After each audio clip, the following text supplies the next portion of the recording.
So I want to explore a little bit what might be meant by words like God, gods, divine, etc. I've been using a fair amount on this retreat. And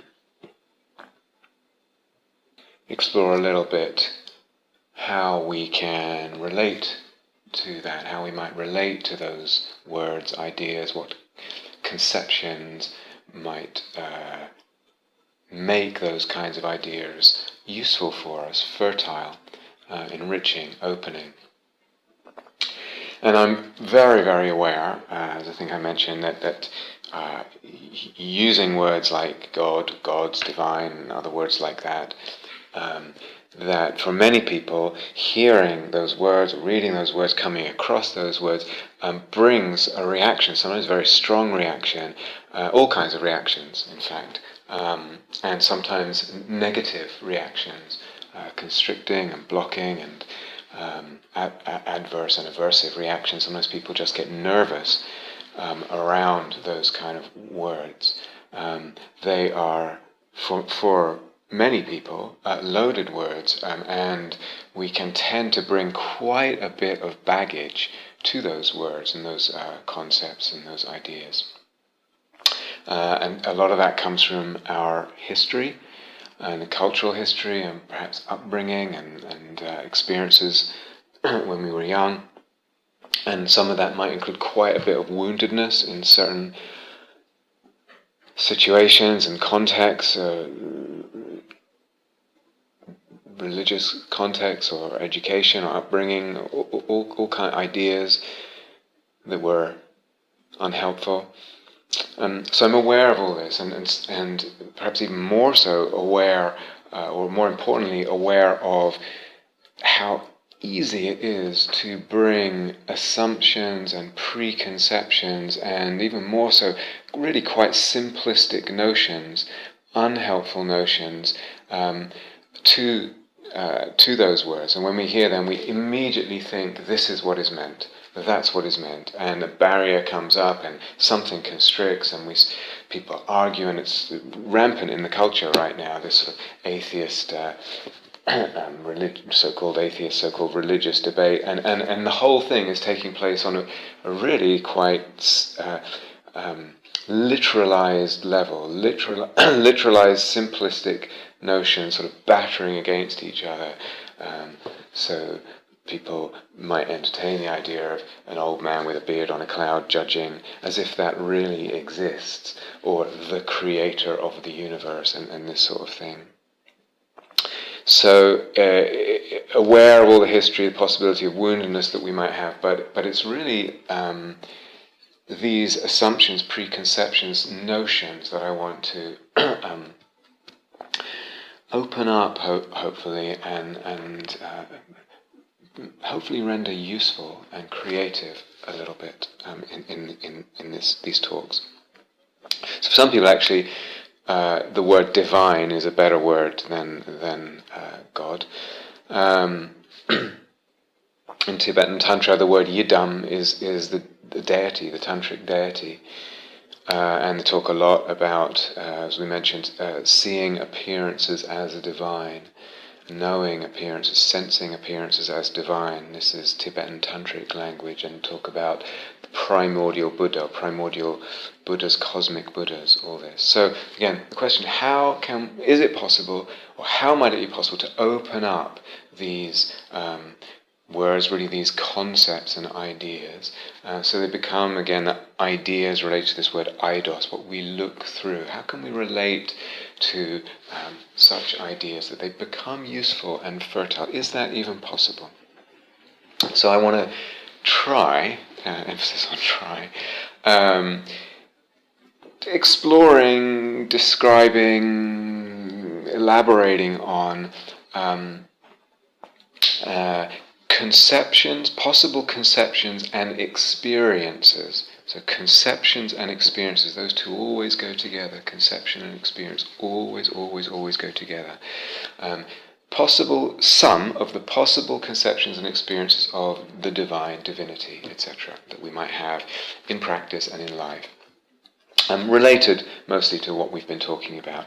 There are many possibilities here, both for the conceptual frameworks and for the experiences, many, and this is something I really want to emphasize and probably come back to later, regarding the sort of infinite range and plurality of possibilities for the experiences of the divine and the conceptions of the divine.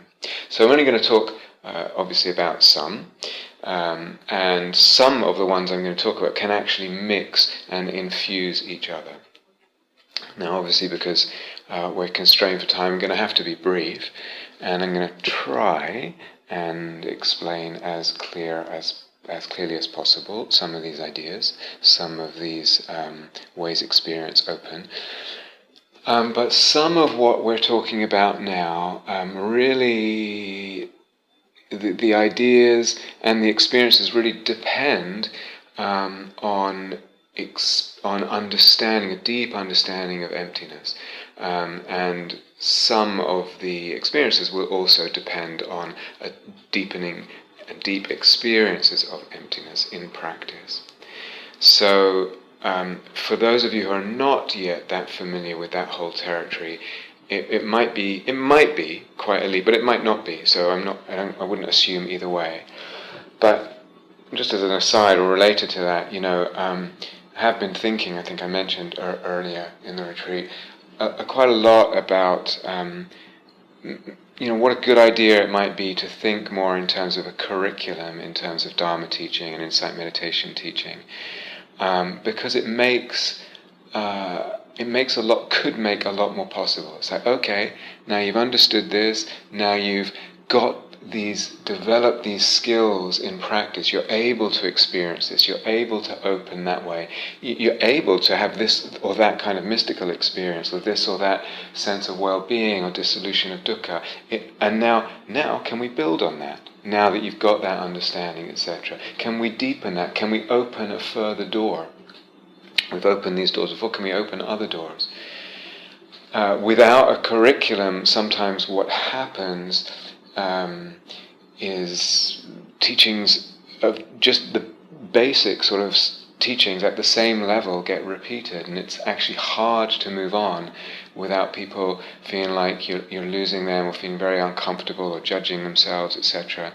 And the fault is not so much in the person, or so much in the teacher or the way of teaching. It's in the lack of curriculum and the lack of a sort of basis established, both in understanding and meditative kind of art, if you like, that then allows a further deepening and a further building. So the whole thing, the whole teaching and the range of the teaching gets quite constricted.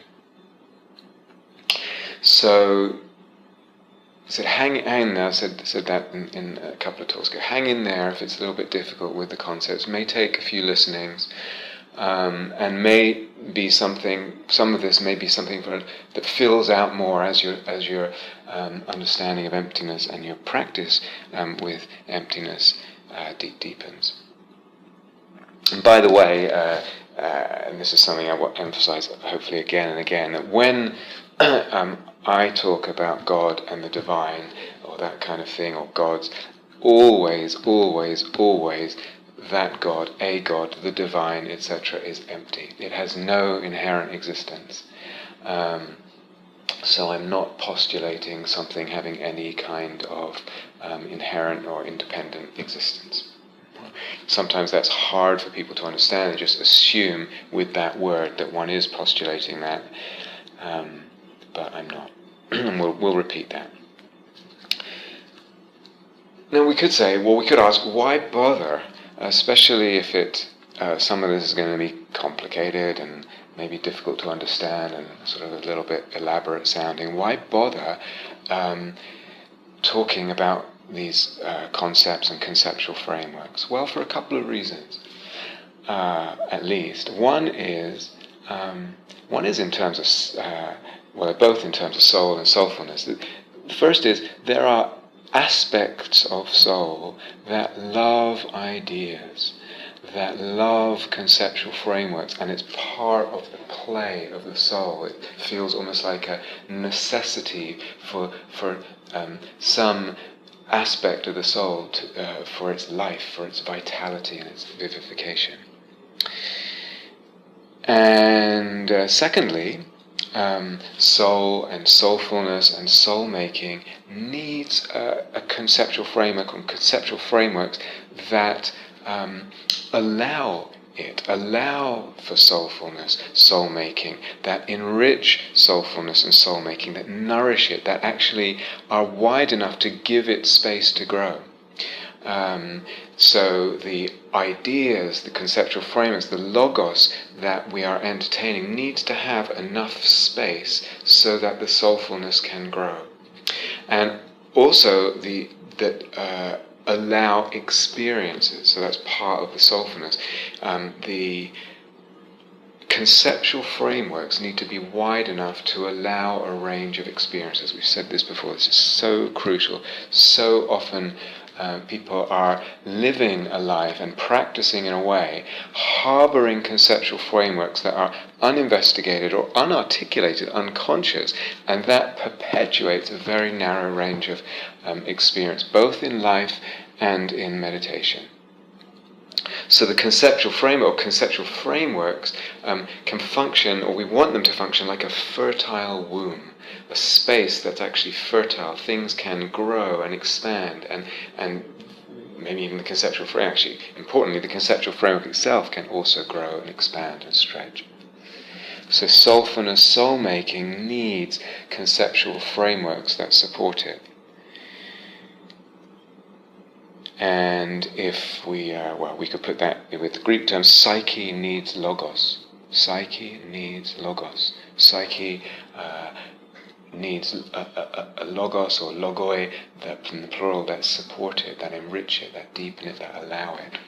If the logos, the conceptual framework, is too narrow, then the possibilities for soul and soulfulness and soul-making are narrowed, are constricted. It's no longer fertile. There isn't the possibility of deepening, enriching, widening, stretching the vistas of experience and of psyche. So, for example, probably the assumption or idea, conceptual framework that images that appear to one are just the result of random neuronal firings in the brain.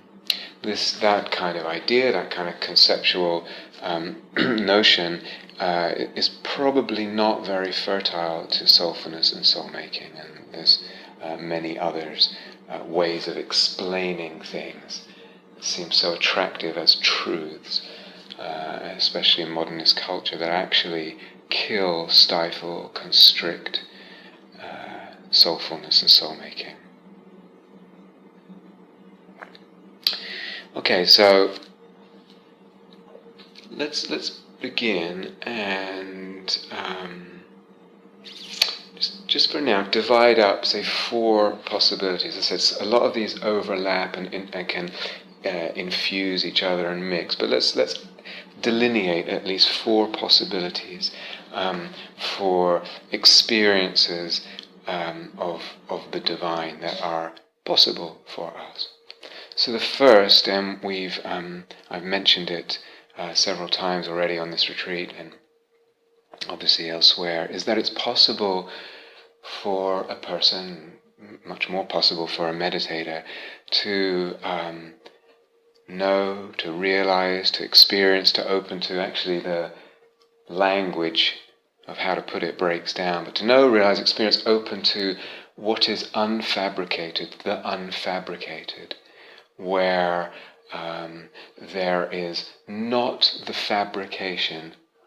Usually through meditation there is the cessation of the fabrication of any sense or perception of any object whatsoever, anything or object whatsoever, or any oneness, totality of objects, no fabrication of the perception of object, no fabrication of the perception of any kind of subject, even the most subtle subject of just a sort of bare moment of consciousness or a vast awareness or something like that, embracing all things.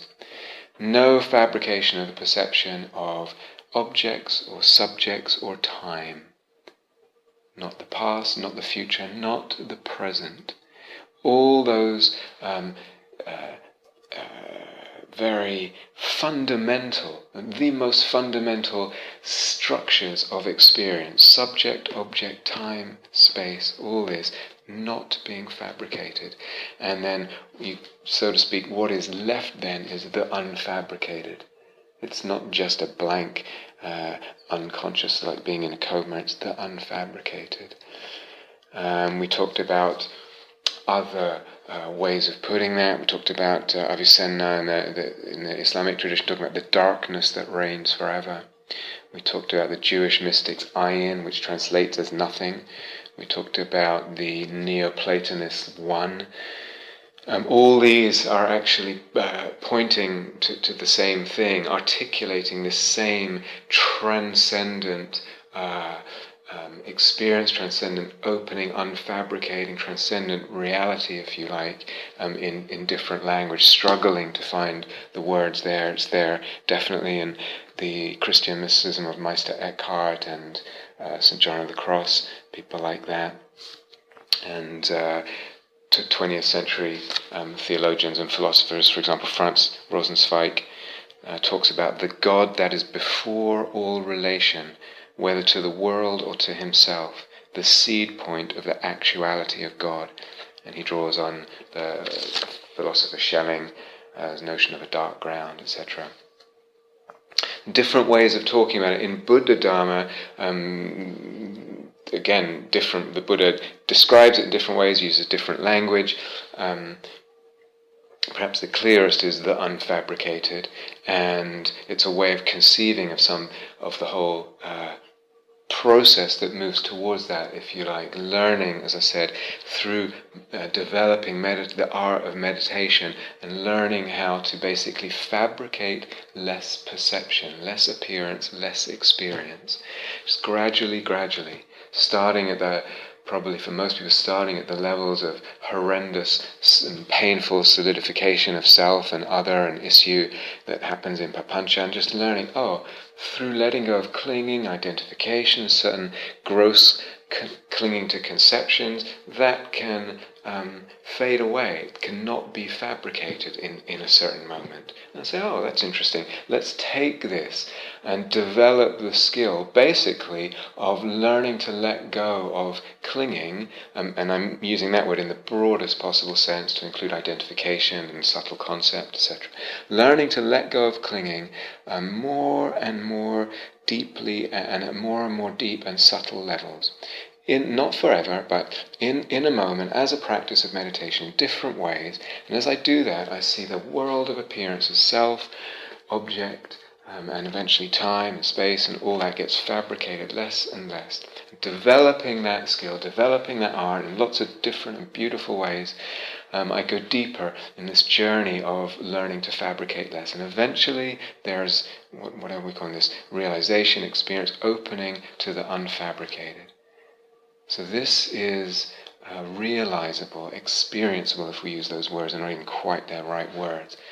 We can open to that. We can know that if we know how, if we develop the know-how to fabricate less in any moment. Not to live in a kind of unfabricated, which is impossible anyway, but learning as what meditation is. Or part of what meditation is, as we talked about on other talks, learning to fabricate less. Now this unfabricated, and again I mentioned this before, the Buddha, it's so transcendent and transcendent of concepts also, that the Buddha describes it in three ways. Often he just says, you can't say anything about it, it's so transcendent. Where all phenomena cease, all ways of speaking, all manner of speaking ceases, he says. I think in the Sutta Nipata. Other times, and probably most often, he talks about it as so common in these mystical traditions that reach this level, talk about it in terms of negation. It's not this, it's not that. There's the absence of this, the absence of space, the absence of time, the absence of thing. And so it's sort of what corresponds to the via negativa in Christian mystical teaching. It's that not this, not that, neti, if you know, from the Vedanta teachings. And then a third way, sometimes the Buddha talks about it, is in a sort of positive affirmation as a kind of consciousness, different than our usual consciousness, transcendent and without object and without support and not of time, etc. Consciousness without attribute, without feature, as the Buddha describes. Now, why am I wanting to call that divine? Well, almost like I say, well, if that's not divine, I don't know what is. Utterly transcendent, utterly beyond time, timeless, and therefore deathless. So that's a word the Buddha uses at times, deathless. The deathless. And in many senses, there's this knowing that one has really a profound and utterly transformative knowing of what is divine.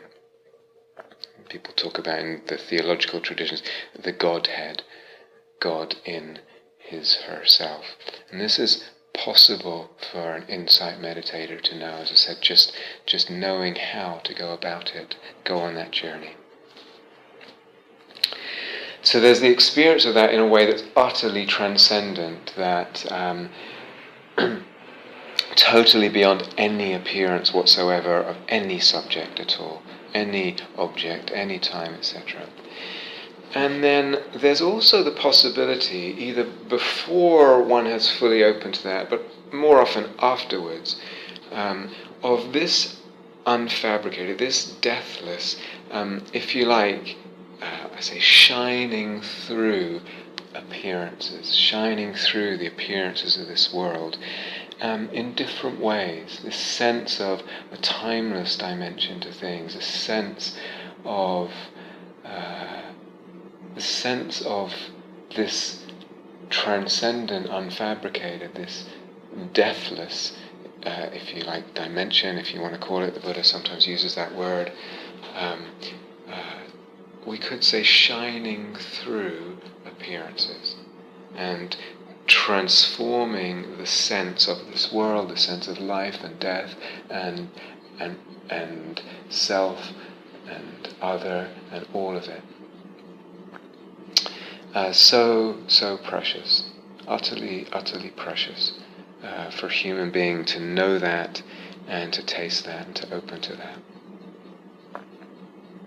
So that's a second possibility. There's a sort of pure, transcendent, unfabricated, no appearances whatsoever, utterly beyond all experiences of subject, object, and time. And then there's the way that can actually, the authentic experience of that can kind of shine through the appearances of this world in different ways. Thirdly, oftentimes what I hear from people, less so recently, but used to be quite a lot in other circles, is people use the language of the deathless quite a lot, or someone might say, I'm describing their meditation, I'm resting in the unconditioned, that all I do is rest in the unfabricated, etc., and that kind of language. But really what they're talking about is some other state. It's a state, an opening, a perception, a meditative perception that is, if you like, a lot less fabricated as perceptions go than normal, everyday, conventional perception that most people have most of the time. But it's less fabricated than that, but it's not yet completely unfabricated. So it's not really the authentic unfabricated or deathless. And there's many possibilities. There's way too many to describe now. Many possibilities. All of them very beautiful and lovely. Again, some of them may be senses completely closed in some kind of jhanic way, and transcendent in that sense, transcendent of the senses. And some of them, or the very same states, have kind of versions where they're more, the senses are more open, and again there's this experience or feeling or perception of that dimension, that particular dimension, whatever it is, shining through this less fabricated dimension, of which there are many shining through appearances. And I said there are many. Very, very common in our circles and sort of related spiritual circles, not just Buddhist, would be the experience of one love, one kind of cosmic love or cosmic compassion pervading the universe, woven into the fabric of the universe.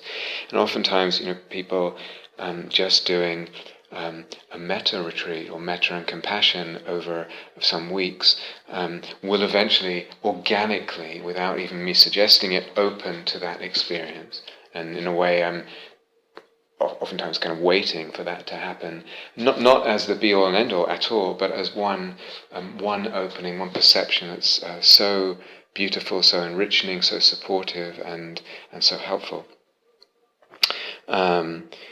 And at that point, those people often start using theistic language. There's a flavor, a sense of divinity that permeates that love. That love has the flavor, permeating the universe and surrounding one, holding everything, has the flavor, the taste of divinity. Even if the person has never used those kind of words before, never had that kind of experience before, never had that upbringing.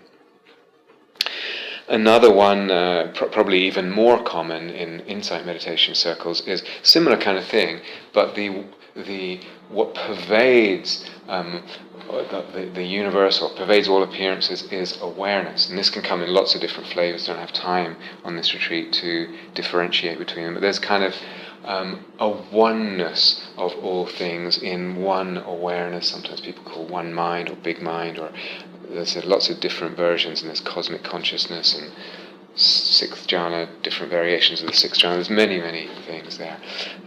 But the divinity is in the awareness, this awareness that is universal, not just mine, not just in here, in my body, in my brain, looking out at the world, but everywhere. And all things, if you like, are that awareness or express that awareness. Or it can be just one physical substance or one energy, and one sense. A person senses the oneness of all things in terms of matter, physicality, substance. Also very beautiful, and a kind of holiness, a cosmic oneness that can be an experience, or if you like, a level of divine, of an experience of the divine. All of them, many more. All of these are beautiful and precious, but none of those that I've just described and what I'm talking about now are openings or levels of perception, levels of less fabrication, but they're not quite the authentic unfabricated, because they still involve time. And they still involve a sense of the present moment, they still involve a perception of space, there's still a very, very subtle sense of subject and object. But still, there can be a sense, an experience, and also a conception there of divinity. There's also a whole range of levels of experience of divine oneness that come from recognizing that everything shares in the nature of emptiness, in the nature of being empty.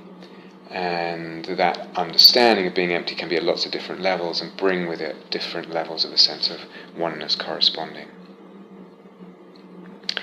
So there's the transcendent unfabricated sort of experience, if you like, if we can even use that word experience, of the divine beyond appearances. And then there's different ways that we can experience the divine through or in the appearances of the world, the appearances of others, etc. The different ways that sense of the divine can shine through. And these also can be, we can think split them into two camps. There's a kind of universal, in other words, the divine shines through in a universal way, and usually in an impersonal way. So, for example, when the unfabricated shines through, it's universal and it's shining through everything, and it's impersonal. Maybe easier to see it in some situations than others, often in nature, etc. But it's still one gets the sense that we're talking about something universal and impersonal here. And in a lot of those other states, for example, one cosmic love or compassion pervading the universe, one awareness of which everything is the play, or etc., of which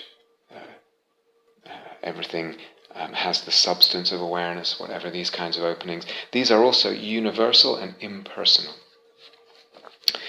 But there's a fourth possibility, which is what we're kind of leaning towards more on this retreat and emphasizing more, is the sense of a divinity through shining through a person or a thing as a particular theophany, a particular face of divinity, or of a particular divinity.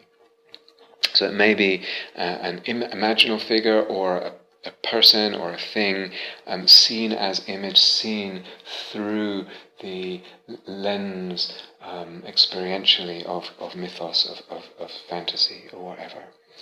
But not universal, particular, and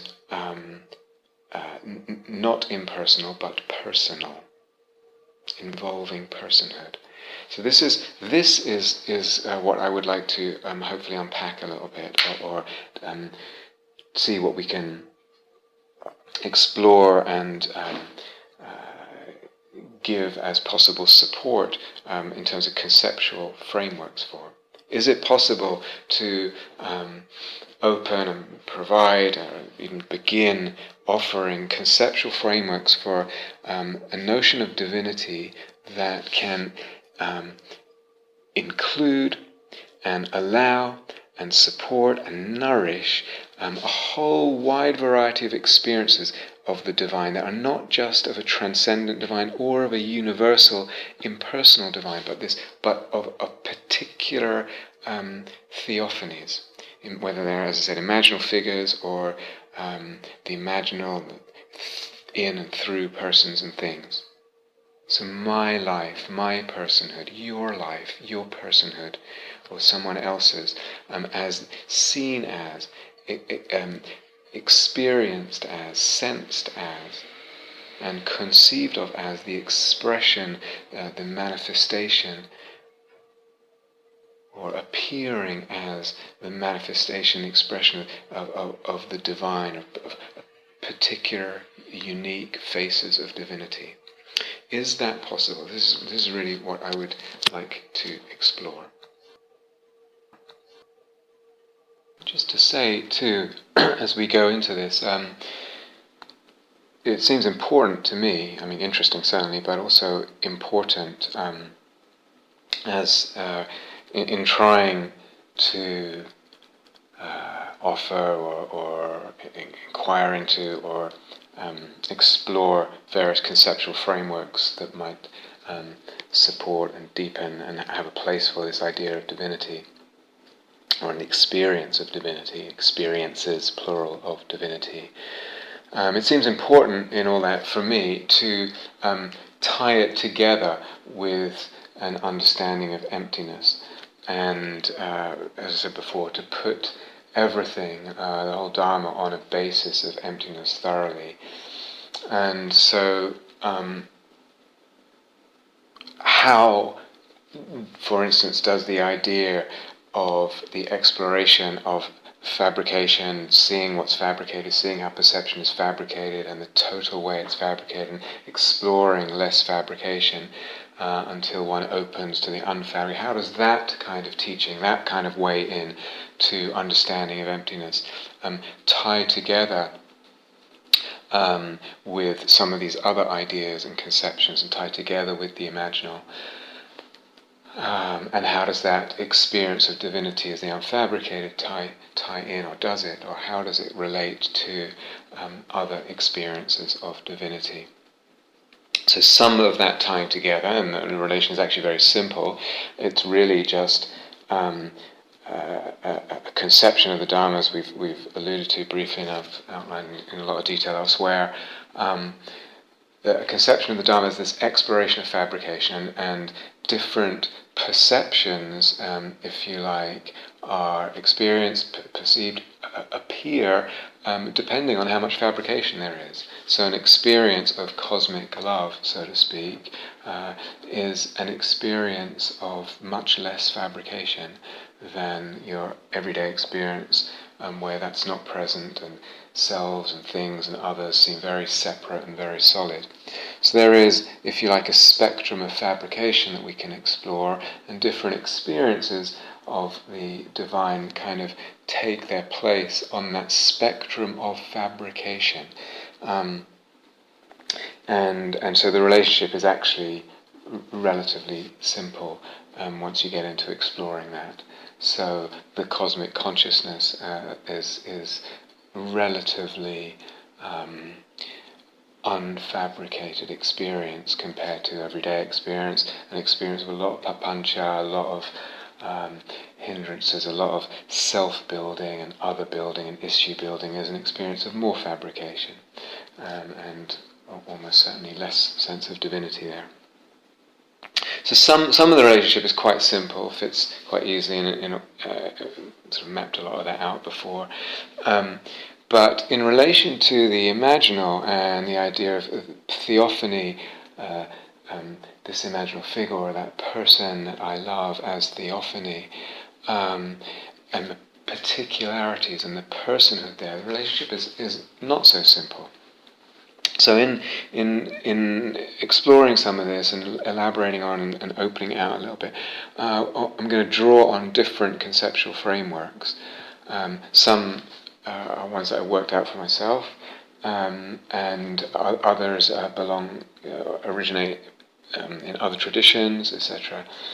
So remember when you're listening to this that no conceptual framework can claim ultimate or complete validity or truth. Cannot claim to be the total truth or to be a true explanation of everything. Any conceptual framework, there'll be some place where it either falls down or contradicts itself, or inevitably, with any conceptual, relies on some kind of assumption that's ultimately unprovable. So rather than searching or trying to concoct some kind of complete or final system, metaphysical system or whatever, rather than that, and that's something I would actually very much beware of if someone is claiming that or putting that forward, a system of ultimately true explanations, finally true explanations. Rather than that, and rather than seeking a conceptual framework that then is provable, rather than that, I'm interested in the idea of conceptual framework, the relationship with conceptual framework as doorways, portals. The conceptual frameworks themselves, scaffoldings or structures that support our inquiry, our investigation, the fertilization and opening of our experience, of our practice, of our meditation. They nourish and support psyche and the sort of meditative adventure and all of that. So in what follows, I'm going to try to tie together a few different conceptual frameworks, but it's up to you. There's no obligation here to take any package, and certainly I'm not presenting some polished, complete product at all. You'll quickly realize that.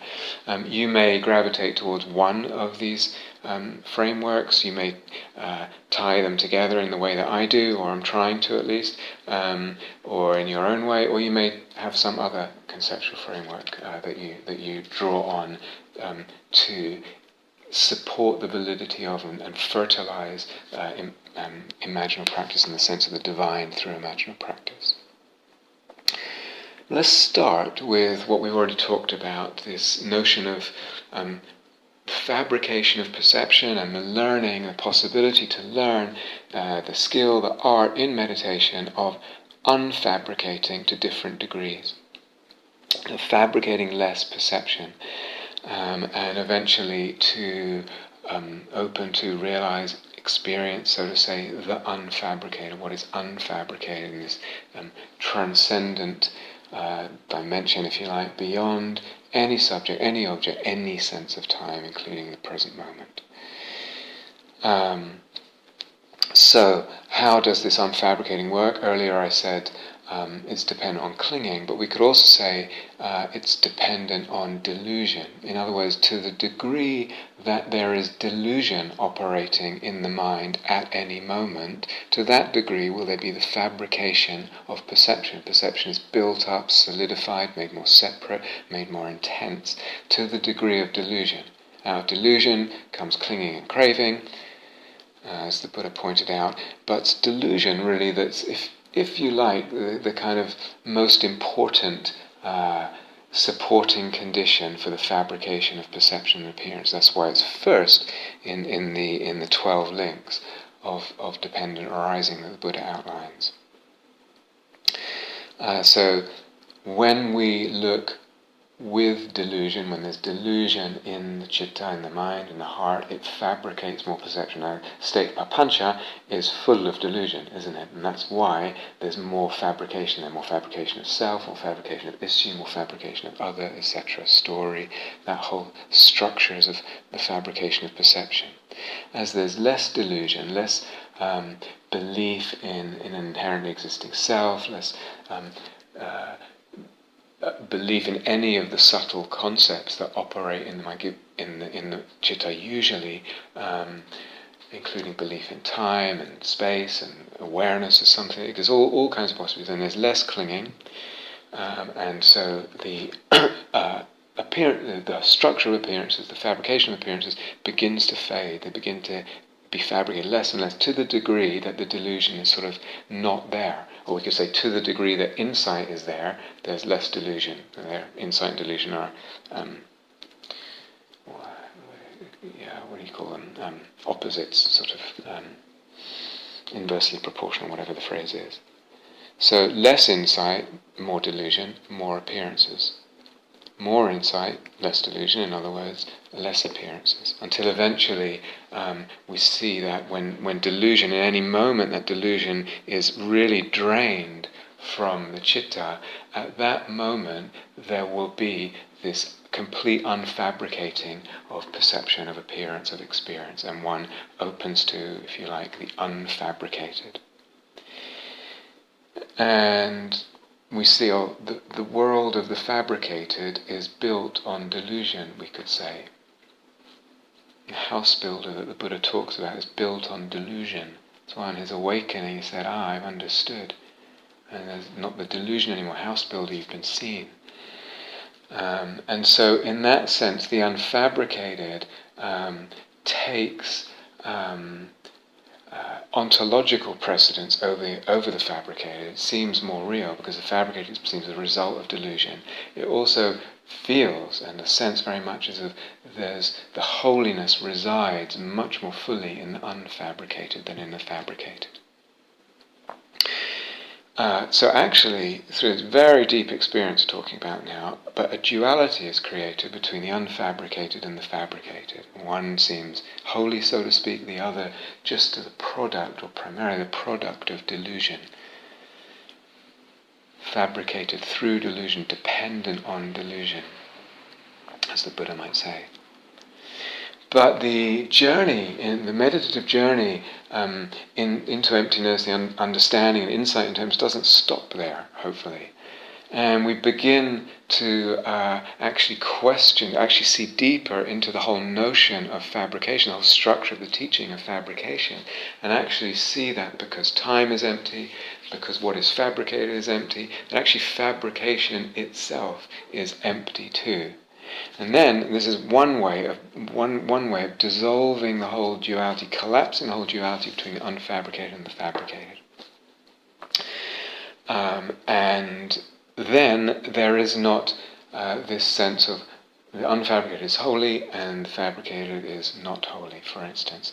All can be seen as holy and divine, both so-called unfabricated, so-called fabricated. It dissolves. It takes the understanding and the meditative seeing and the being in the world to a whole other level. And in that seeing everything as equally holy, equally divine, there's actually a possibility of seeing it all universally divine, or picking up this more divinity through the personhood and the particular that we were talking about. So when for instance, one employs a meditative way of looking for a time in a practice, or one sees in practice, deliberately practices a way of looking that delicately, skillfully holds the understanding. This awareness right now, this moment of awareness, this mind right now, is not self. Not me, not mine, as the Buddha says, and one holds that in awareness, and one sees that also this awareness, this mind, in the same moment. It's not self. It's also not separate from the appearances that are its objects. The subject and object, the mind and the objects of appearance, not separate. And one also, in the same moment, holds lightly skillfully the view, the way of in the view and the way of looking, that this awareness, this mind, is empty in itself. Perhaps, for instance, because it's beyond time, in the sense that time is empty. Anything that exists must exist in time, and time is empty. Therefore, this awareness is empty. When, through practice, a very, very deep practice I'm talking about, one holds these insights very lightly, delicately, like art, and looks and meditates on the present moment, this awareness, not self, this awareness not separate from appearances, this awareness, in a sense, is beyond time, is empty, and the time that it exists in is empty. Then that awareness at that time, because it has a lot of insight in it, and very little delusion, it's really cutting, dissolving delusion at a very fundamental level. Seeing that objects are empty, we can include that objects are empty and this subject is empty.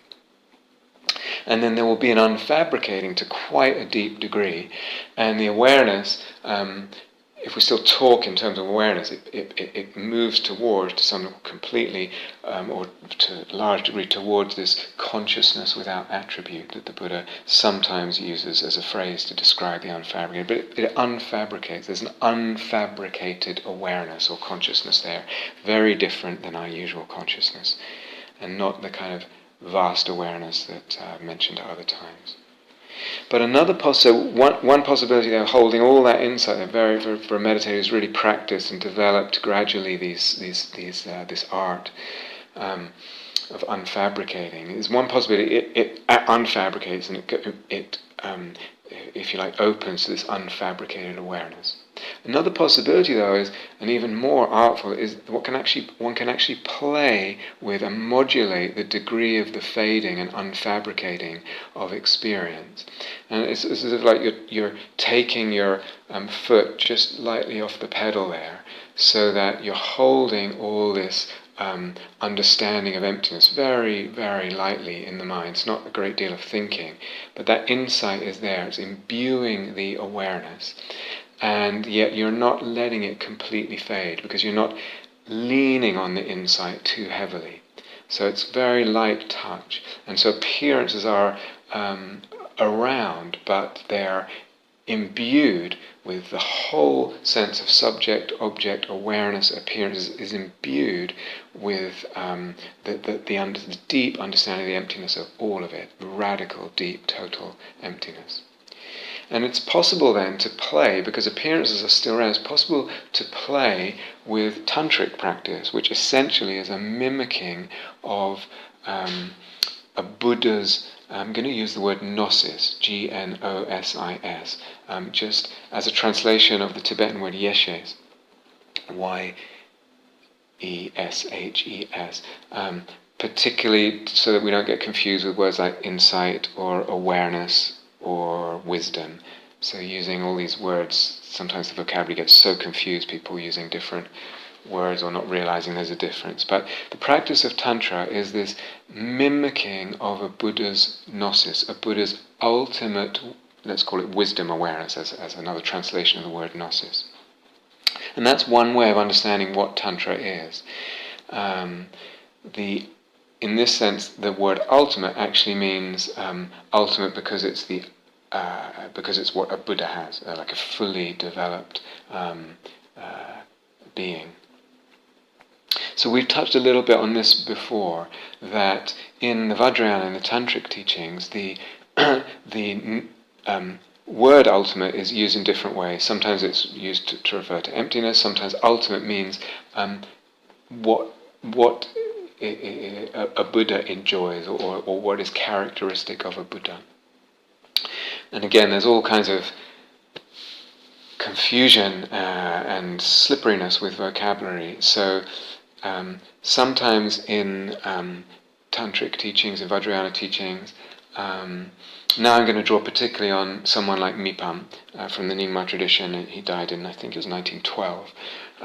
Brilliant mystic and scholar from the Tibetan tradition, and from the Nyingma Tibetan tradition. And so he would use the same words like emptiness or suchness or ultimate in different ways at different times, but in their sort of what would you say, deepest meaning. When he used them in their deepest meaning, they all kind of refer to the same thing. And another word is Buddha nature, and it's this ultimate sort of gnosis of a Buddha. It's a Buddha's perspective.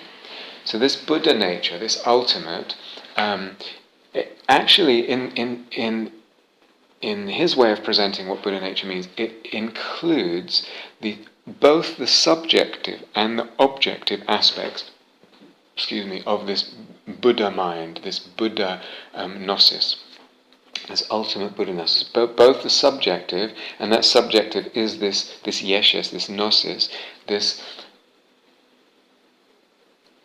awareness that is empty, and that knows emptiness.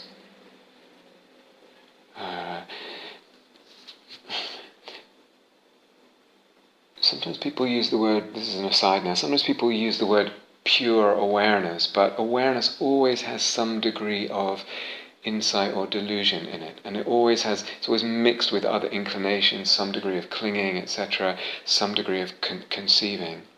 But this idea of the yeshes, the gnosis, the Buddha gnosis, is an empty awareness. It has no inherent existence, but it's a gnosis, it's an awareness that knows the emptiness of everything, including itself, space, time, all objects, all subjects, everything. That's what yeshes is from the subjective aspect, and this subjective aspect of the Buddha nature perceives the objective aspect of the Buddha nature, which is a world of divine appearances. Not just universally, like all imbued with divinity in a kind of universal way, but also particulars, particular deities, particular manifestations, and particular deities manifesting through particular objects or places or beings in the conventional sense. So all of that together, the subjective aspect, the yeshes, the wisdom awareness, the empty awareness that knows the emptiness of all things, and the objective aspect, the perceptions of the divinity and the particular divinity of divine appearances, all that is Buddha nature in say Mipam's framework, and all of it is the ultimate. So it may be, not to confuse things, but there is a parallel here between some of what we've just been talking about, and also the teachings of Isaac Luria, who was, I think, a 16th century Kabbalist living in Sfed in Palestine, Safed, I think you pronounce it, in Palestine. And he elaborated a kind of mythic metaphor, if you like, mythic metaphors for the aspects of the divine, for the nature of the divine, and in that aspect, this is not to be taken literally, certainly. It's also not to be taken temporally, but in that sense, then the Godhead, the sort of innermost transcendent aspect of God, the light of God, if you like, the wisdom, the yeshes, the gnosis, if we translate between systems, or this unfabricated, Actually, let's put it in that other system, in the unfabricated awareness. Exists, so to speak, and then within that light of the God's wisdom, there's a withdrawing from a certain, if you like, region. Again, this is mythic, it's not literal, it's not even temporal. There's a certain withdrawing of God's own light from a portion of that light, so to speak. And that withdrawing creates a space in which the creation of the world happens. So you can actually see, I don't know if you can hear in that withdrawing is called tzimtzum in Hebrew. You can actually hear in that something akin to the teachings of fabrication and unfabrication. If we translate creation as the dependent origination of appearances, then you could hear it or read it as there is this unfabricated awareness when there's insight and wisdom there to a total degree. If I, so to speak, withdraw some of that insight, or as I said, don't lean on it so much, or if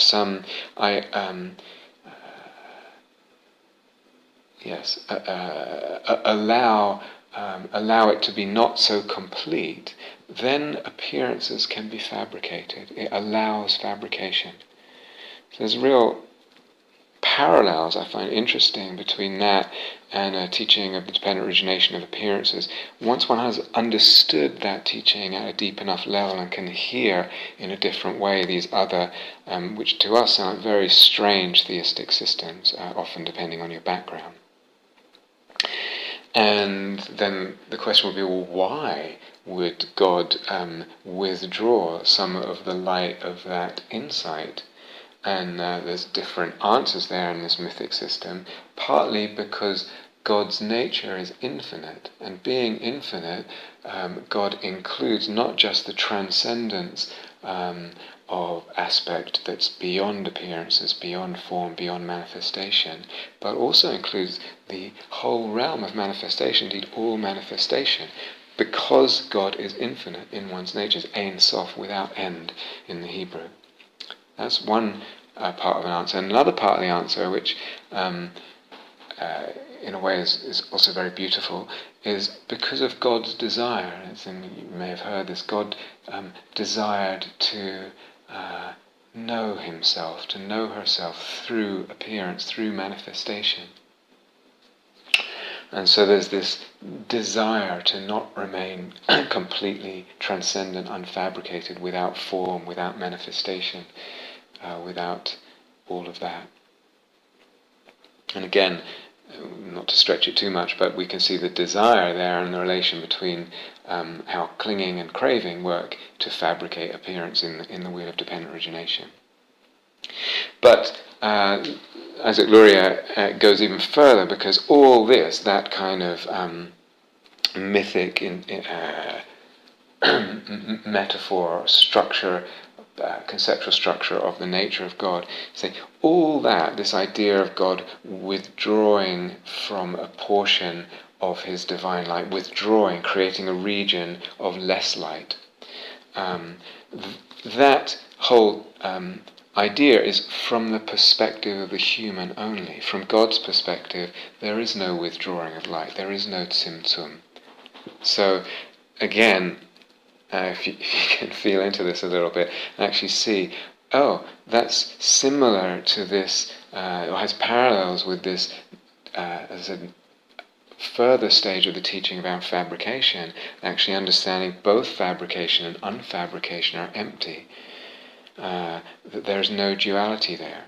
So the teaching of fabrication and unfabricating and unfabricated is all from a certain perspective. At another level, it's all, in Tibetan Dharma language, it's all equality. It's all empty. There is no duality there. So it's a teaching from a certain level of perspective. In Luria's whereas this is all from the perspective of the human only. It's not God's perspective. It's not an ultimate truth.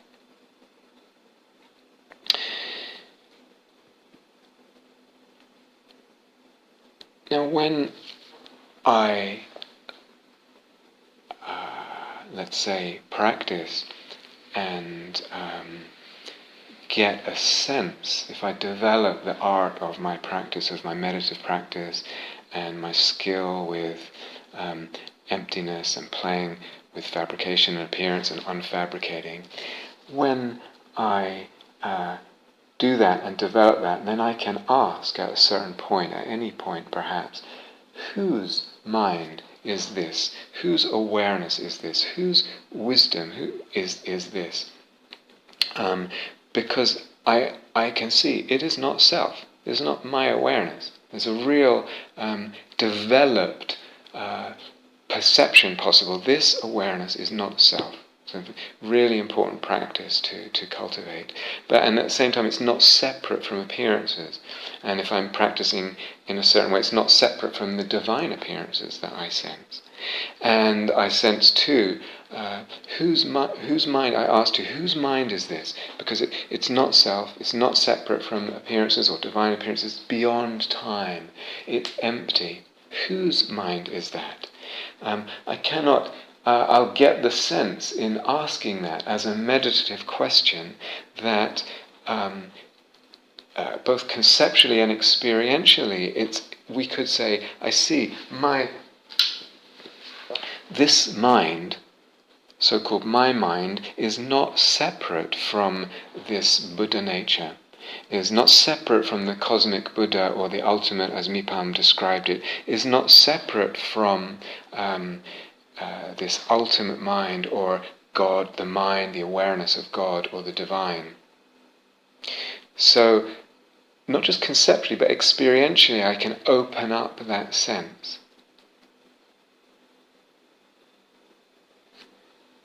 And why is that important? First of all, it's very beautiful, very freeing experience of the divine, but it gives a sense of my being, my citta, participating in the divine at the deepest level. And this is actually a hinge point. This idea of participation in the divine is a hinge point in terms of trying to create or offer conceptual frameworks that support a sense of the divinity.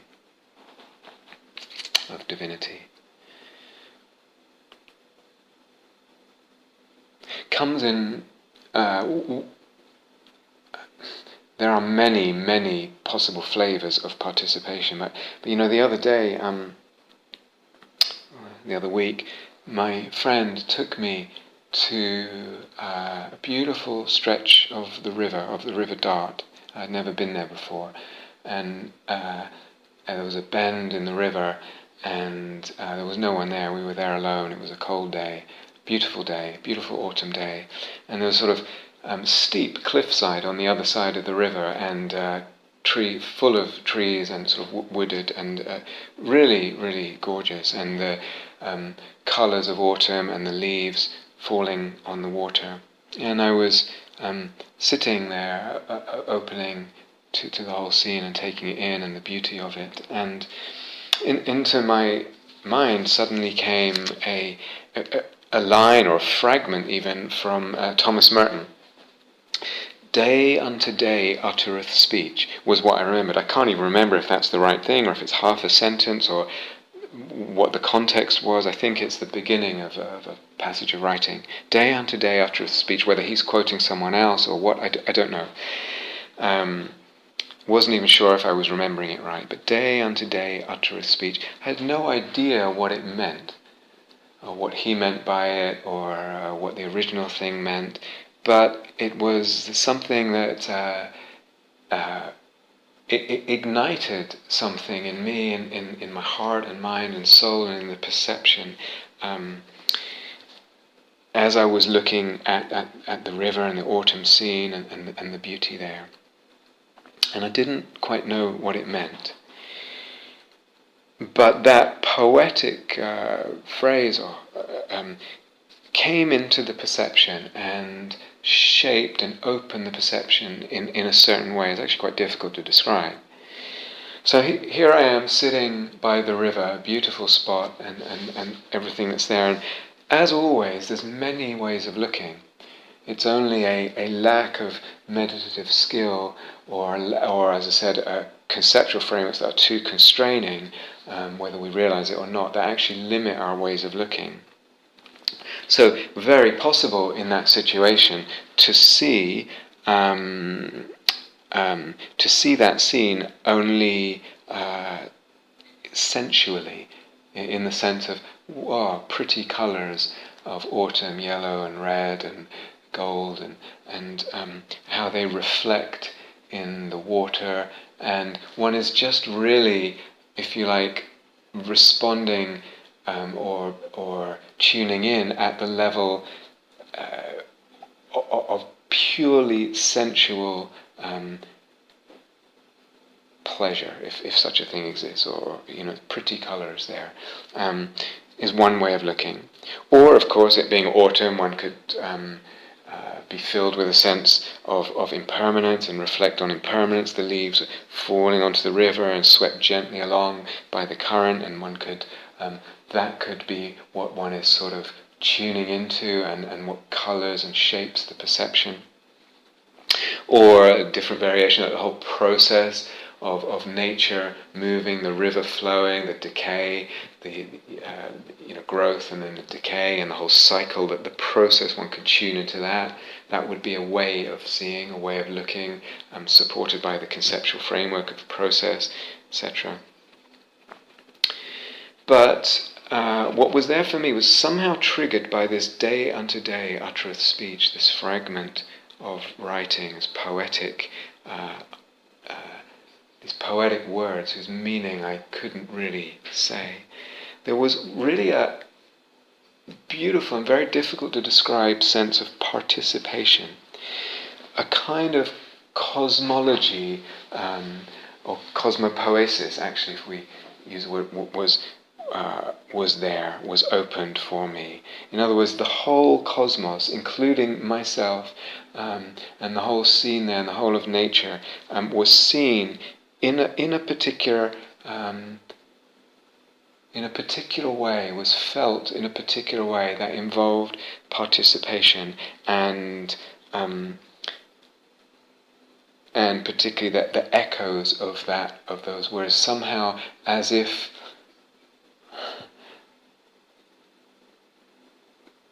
the trees were speaking, or the cosmos was speaking. Maybe that's a better way of putting it. The cosmos was speaking, but obviously using the word speaking poetically. So there was this poetic sense of speech, the cosmos as divine speech, and of my being participating in that. I could describe more, but it's actually not that important. And part of what I want to draw attention to is, one may say, a person might say, I sensed, or I felt, I sense, I feel I am participating in something large, vast. In other words, the kinds of sense of participation we can have in terms of the way we sense the cosmos are varied.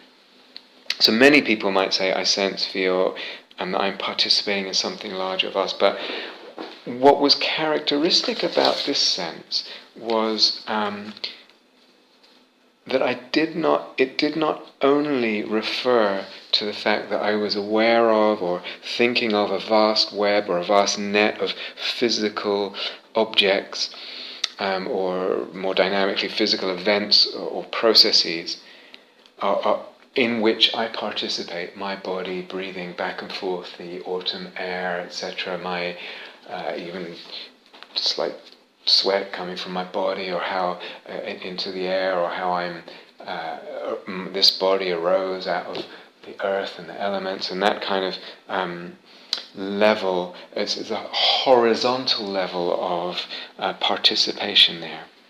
So that kind of participation, which sometimes people sense or want to emphasize, is what I would call participation at a horizontal level, of the level of, say, physicality. But here, the sense of participation also involved levels other than the physical material in the ways that we usually construe physicality, materiality in the modernist culture. I don't know, spiritual, soulful, mental, divine, really, and divine in both a transcendent and an immanent aspect. So part of what was mixed in there was the sense of the unfabricated shining through, but it was only part of it. There was a kind of vague cosmopoesis. I'll come back to this word vague because it's actually important to realize that a lot of the experiences we have that are tied into conceptual frameworks that are quite vague, and that does not matter. So I'll return to that. But there was a kind of, if you like, vague poetic sense of the cosmos, very much involving this multi-leveled participation, a participation in the sense or at levels that were beyond the physical, that involved my mind, my awareness, the roots of that, and the sense of the root of that in the unfabricated, if you like, etc. Now, I know many people, or some people would say, just as a philosophical point, I know many people say, well, you can't prove that that's there, these other levels, and that's absolutely right, and I alluded to this before. We're talking here about realms of experience or dimensions of experience and conceptual frames. They're not in the realm of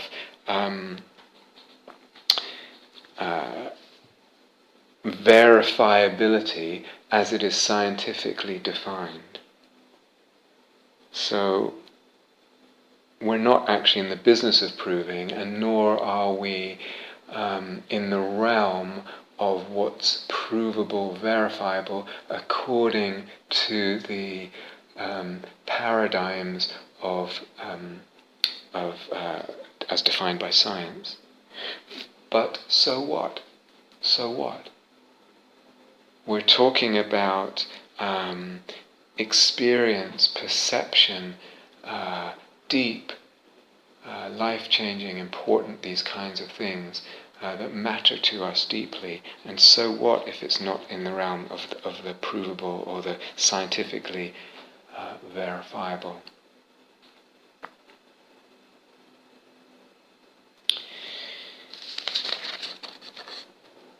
I wonder sometimes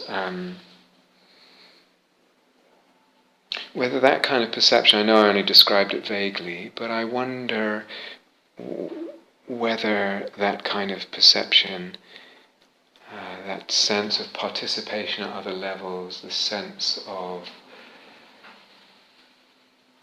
a kind of vague cosmopoesis or cosmopoesis that involves that kind of thing that I described, whether that's, I wonder whether it's not available to most people.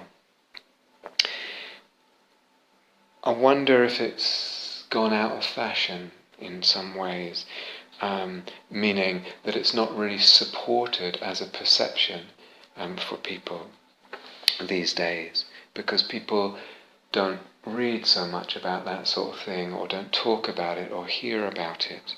And because of that, it's not supported as an actual experience that can open. Or I wonder whether people do actually experience that, but are kind of clumsy in trying to communicate it or express it, or limited because they don't have the conceptual frameworks or the vocabulary, or a little lazy or shy. So I wonder actually about all this stuff in the Imaginal and the Cosmopoesis, this stuff, whether it's more prevalent than one might assume, or whether there's reasons why it's not prevalent because it's actually not supported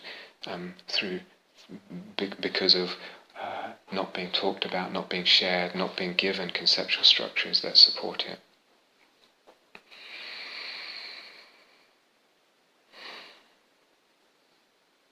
So that, what I was describing by the river, in a way, as I said, mixes a sense of the unfabricated shining through, and also a kind of cosmopoesis or theophany, the divine speech coming through nature.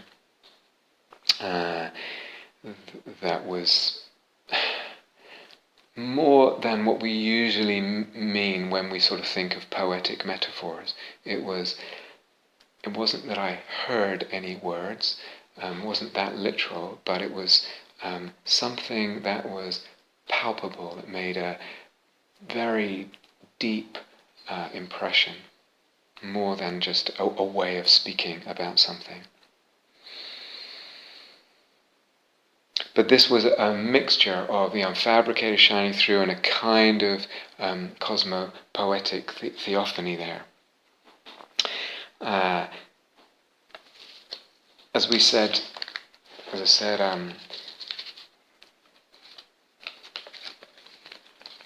there are we could say three possibilities.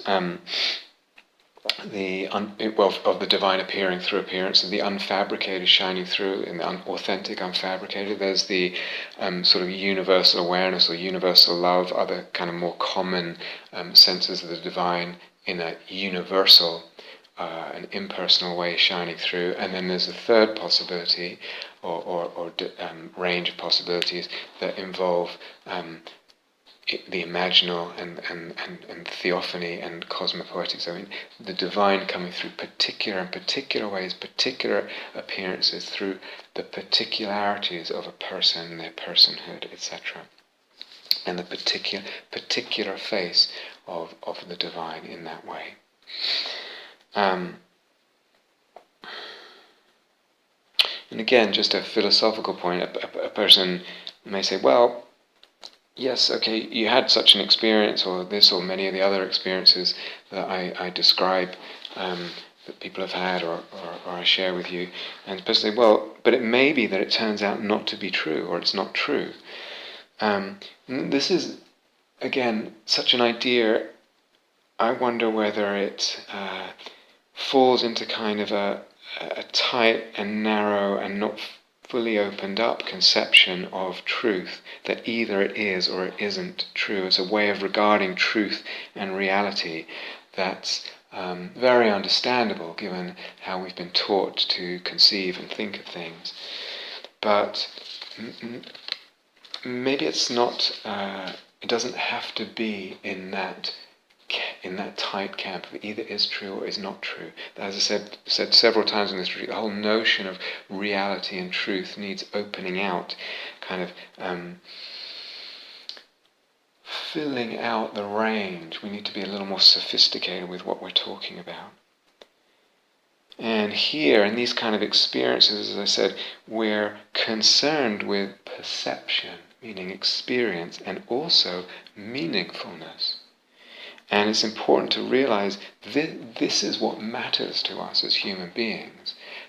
Perception and experience, of course, matters. Our experience matters to us, and meaningfulness matters to us as human beings. They matter to us deeply, deeply. So it's not so much can I prove this or that, but experience matters, the range and the kinds of experience and the depth of experience, and our sense and taste of meaningfulness and the depth of meaningfulness. We need to realize this is what matters to us, and these are constructed. Perception, experience, appearance, these are constructed and fabricated inevitably, so that subjectivity, my subjectivity, is involved. So right there's an opening up of the whole sort of tight way of regarding truth, because we're dealing with perception and meaningfulness there. and we're acknowledging that they're constructed. Inevitably, they involve the subject, not simply talking about something that's independently called objectively real. Meaningfulness, meaning, and meaninglessness can never be purely objective. Can never be. Actually, neither perception, etc. So perception and certainly meaningfulness are participatory, constructed and fabricated through the ways of looking, through the conception, etc. Anyway. So that insight is shared by postmodern understandings and understandings of postmodern. Many people have written about this.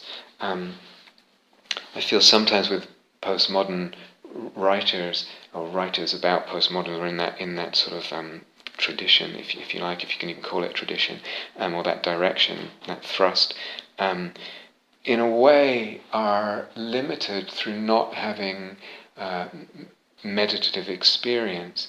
So the participation is usually that they're talking about, that they're pointing out, the construction of perspective that they're talking about is usually to do with texts and words and quite gross level of perceptions.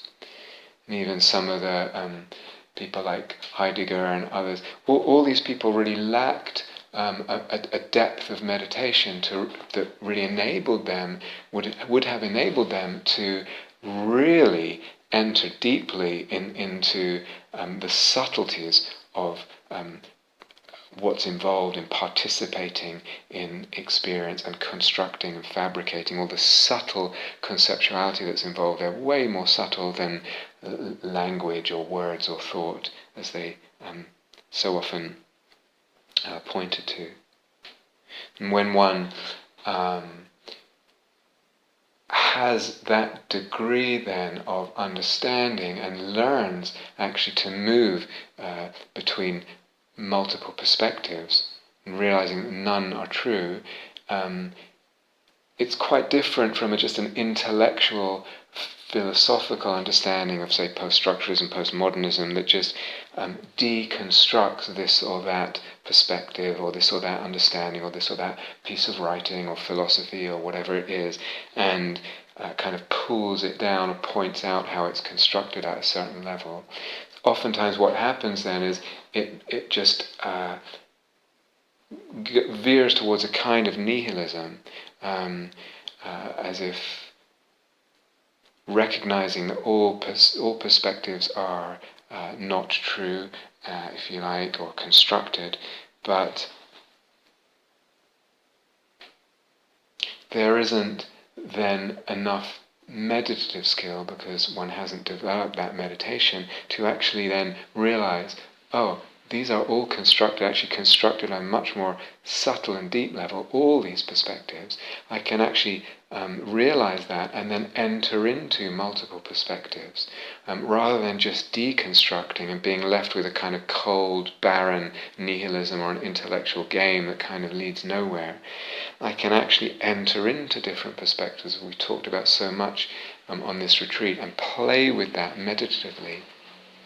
Moving between different perspectives, different ways of looking, opening up different senses of the cosmos, different soul worlds, different ways of seeing, engaging cosmopoesis, all of it without knowing, without clinging to it as real, as ultimately real. This is true in that kind of tight way. But it gives me real, practical, lived fluidity and this increased range in which I can experience beauty of the different perspectives, doors open, worlds open.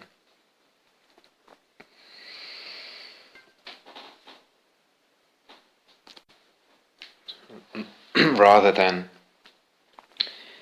the kind of nihilism, barrenness that might come out of a purely intellectual postmodernism, I'm really interested, as I said, in opening up the realm of experience, perception, that's possible for us as human beings. But also I'm really interested, rather than that kind of nihilism, in keeping, rather than that kind of result of nihilism, I'm interested in keeping meaningfulness alive, in keeping the possibilities for meaningfulness alive, keeping them as viable options for us at times.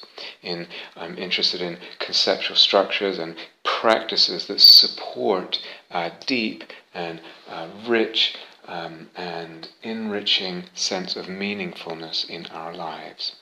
Not to cling to a sense of meaningfulness out of some kind of fear of our real existential situation, not to cling to it at all. It's an option. It's at times there is different kinds of sense of meaningfulness. We can have sense of that deep meaningfulness to our lives, and at times it's not there and it's not needed. So when, for instance, if there's the perception of the unfabricated shining through everything, that's beyond meaningfulness. And it's an experience of the divine, but in a way it dissolves any sense of or need for meaningfulness at that time. And yet there are other dimensions of the being, the soul, the psyche that need meaningfulness, of which meaningfulness is actually an integral part. So I'm interested in that, as I said, not to cling to it all the time, cling to a certain idea or cling to a certain experience of meaningfulness, but to have it as a viable option, something we move in and out of, and in rich and wide and deep ways, alive ways, that is open. So, of course we can deconstruct meaningfulness, and we can do it in many ways, but not only do that. We can, and if I talk about meaningfulness, I'm going to come back to this, but in relation to all this question of the divine, but meaningfulness we can realize has no inherent existence. It's not independent of the subject, of my mind, of the conception. Of course not. But again, we fall so easily into this polarized or dualistic thinking. Either it's real in some kind of purely objective way, in the way I understand objects as being different, separate from the subjects, from me and my consciousness. Either it's real in that way, the meaningfulness of my life or this aspect of meaningfulness, or I am just making it up, and therefore it's unreal in the way that I narrowly conceive of real. You can see all this is so easy for us to assume that. Either the cosmos or life or my life is meaningful in a real way, which sometimes means this independently objective way, or I'm making it up. It's either one or the other. But can I see, actually, no, it has no inherent existence, it's not independent of the consciousness, and yet it still has validity, because I'm not falling into that separation of subject and object, subject and world, cosmos, that whole conceptual framework, ideology, lack of understanding, if you like. So, really interested in this dimension of meaningfulness, or this these experiences of the experience of meaningfulness in our lives, and that comes. I'll revisit this later, but that comes through the personal divine, rather than the universal divine, or the impersonal divine. So it's through the experience of images as we have been talking about them, with this sense of being rooted in archetypes and daemons and other levels that want something from me in my life. In this meaningfulness is through those kind of experiences of the divine, in images and in seeing my life or my person or another person's life, another person's personhood, as reflecting or rooted in or mirroring, originated in archetypes, daemons, some other level that's retaining of the personal and the particular. So I'm going to revisit that, but all that's implied, part of what's implied there is that then how to tie, I'm revisiting this question, how then to tie this understanding of emptiness and the unfabricated with this sense of the more personal divine, because that's where the experience, if you like, of meaningfulness is possible. So we still have to tie them together, or we're interested in tying them together. For someone like Henri Corbin, he was working, if you like, from really a kind of Platonic or Neoplatonic sort of conceptual structural philosophy, or variations on that. I'm not going to go into details of that and describe that. We don't have time. But he was working in that kind of framework, and in that kind of framework, there is, or that kind of theology, if you like, there is this ultimate reality, which is very akin, as we said, to the unfabricated, the Neoplatonist one. In Latin, sometimes they call it the deus absconditus, the hidden God. It's inaccessible to the senses or to any manifestation in form or image. A hidden God or Godhead beyond, if you like, human accessibility. And when there is that as a sort of theological construct, then the human being needs angels as to span the sort of chasm, the abyss between the Godhead and the human. They are, if you like, images of God, as we talked about theophanies. For Corbin, he actually held that it was impossible to have an experience of this deus absconditus, and he held any such experience to be a sort of self-delusion, if I read him right. But then again, he almost certainly was never given the kind of, or taught the kind of meditative tools and arts that I've been describing in terms of unfabricating, that would actually help him to move towards that and have that kind of experience. But in that system, there's a kind of transcendent God, and then one needs the images to be the theophanies, to have the experience of God, because I cannot have an experience of this inaccessible, transcendent God in that kind of thinking.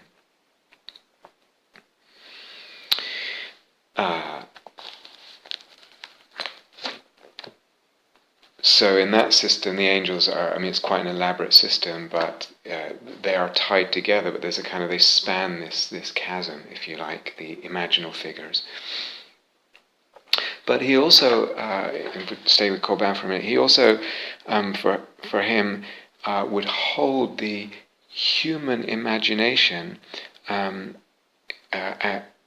would regard it as is distinct from the divine imagination, but actually kind of continuous with it. In other words, we're back to what I was describing earlier, this realization that we can have, this perspective that we can have in a very palpable way. Yes, it's a concept, but it's also a kind of experience, if you like, that comes out of that concept and out of the meditative play and meditative seeing, that my mind, which includes my awareness, that includes my imagination, is not separate from God's imagination, God's mind. So, and especially when we tend towards gnosis, when there's a lot of emptiness and the malleability in the seeing, when there's very little clinging, when there's a lot of insight around, we're playing in that kind of tantric way, then we really sense then, or can sense, that the imagination is not separate from God's imagination, so to speak. God's imagination is manifesting through my imagination. My imagination is a manifestation of God's imagination.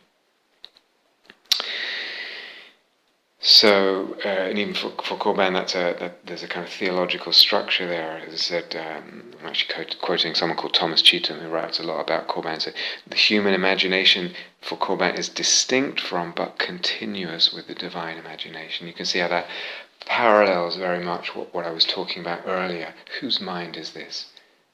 being, that it's not self, it's not separate from divine appearances, it's beyond time and it's empty. I can sense, I can conceive it as not separate. This mind, this awareness, this imagination is not separate from God's mind, from the ultimate mind, from the Buddha nature, etc.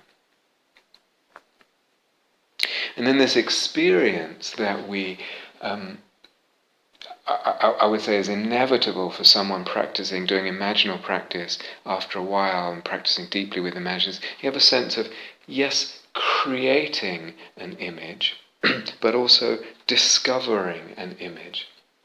So creating maybe a soul world or a cosmopoetic cosmos, a sense of the cosmos, or this image or whatever that comes, but also discovering it. So yes, it's my mind creating it, I can have that sense of it and I can acknowledge that. We've touched on this a little bit before. But I also have the sense of somehow it has some kind of autonomous existence.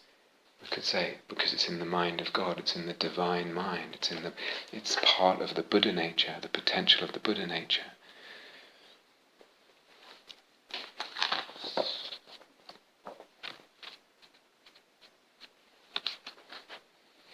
Let's stop there and